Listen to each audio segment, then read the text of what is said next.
PSLV-C-61 mission विफल।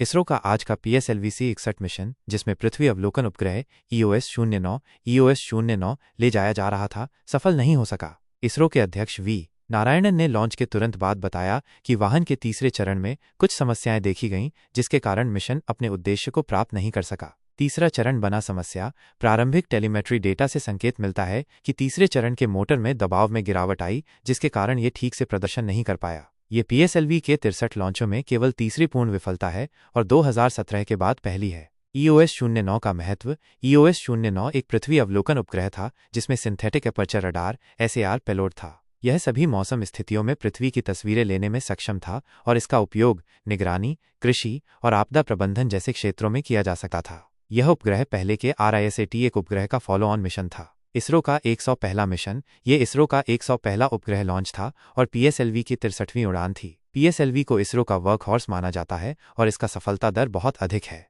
आगे की कार्रवाई। इसरो ने कहा है कि वे विफलता के कारणों का विस्तृत अध्ययन करेंगे और जल्द ही इस पर जानकारी देंगे। हालिया उपलब्धियां।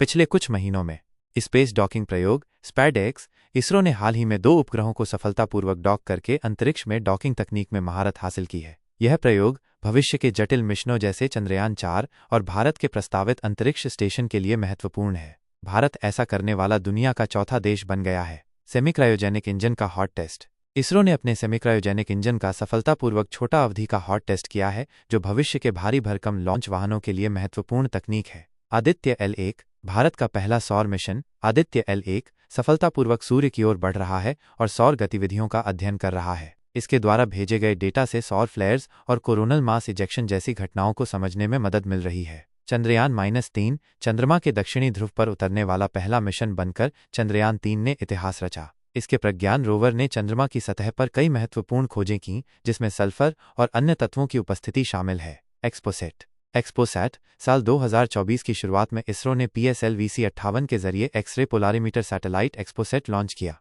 ये भारत का पहला पोलारीमेट्री मिशन है जो खगोलीय स्रोतों से एक्सरे उत्सर्जन का अध्ययन करेगा। गगनयान की तैयारी। भारत के पहले मानव अंतरिक्ष यान मिशन गगनयान पर तेजी से काम चल रहा है। 2024 में मानव रेटेड लॉन्च वाहन के असेंबली का काम पूरा हुआ। इस मिशन के तहत 3 भारतीय अंतरिक्ष यात्रियों को पृथ्वी की निचली कक्षा में भेजने की योजना है। आगामी मिशन।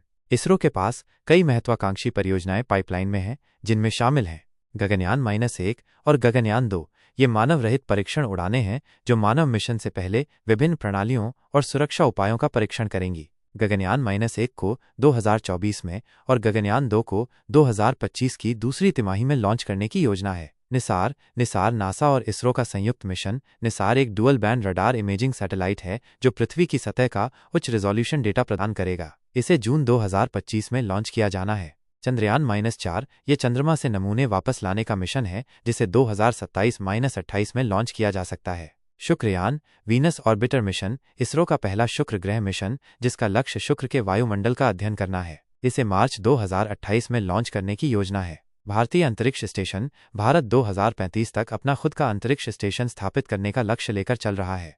यह ध्यान रखना महत्वपूर्ण है कि यह आज की कुछ प्रमुख खबरें और इसरो की हालिया और आगामी गतिविधियों का संक्षिप्त विवरण है।